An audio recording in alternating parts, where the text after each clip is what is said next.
Good morning sa inyong lahat. Dito na naman tayo. Ito, lalakad tayo dito sa umaga. Napaaga yung gising. Kaya, ito, ito na. Yan. Nakita niyo ang paligid. Medyo madilim pa. Kaya, ito. Nalakad-lakad lang muna tayo dito. Nakita niyo dyan. Makikita niyo yung lugar. Napakatahimik. Kaya ilibot ko muna kayo dito, guys. Yan. Makikita niyo na nandito tayo ngayon. Napakatahimik. Makulimlim. Tapos makikita niyo yung mga tao dyan. Yan. Yan. Makikita niyo naman. Sobrang tahimik dito. Ayan. Ano? Nakita nyo yung bahay ng boss namin. Ayan. Ayan. Kaya eto, kwento lang tayo. Okay. Lakad-lakad tayo.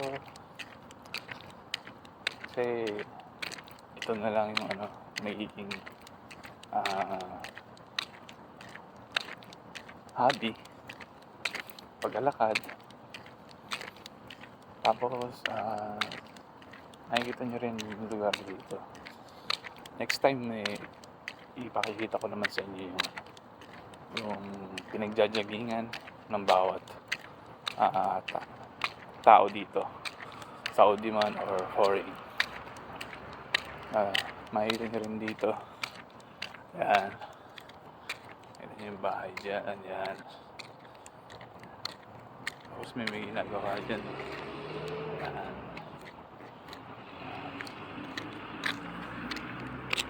Ito. Galad lang tayo. Habang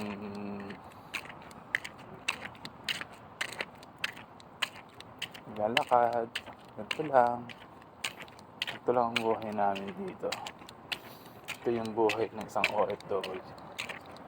Kapag nagising ka ng maaga, eto, maglalakad-lakad para naman magkaroon ng exercise. Ganun lang. Kaya napakasarap sa feeling na nandito ka sa ibang bansa, na nagagawa mo pa rin yung maging isang independent, magluluto ka, gagawin mo yung mga labahin mo. Ganun, guys. Kaya sobrang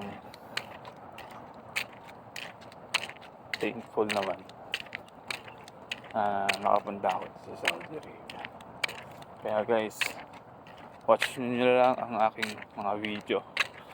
At susunod, ililibot ko naman kayo sa mga malls, sa mga park, sa mga kainan. Yan, dito.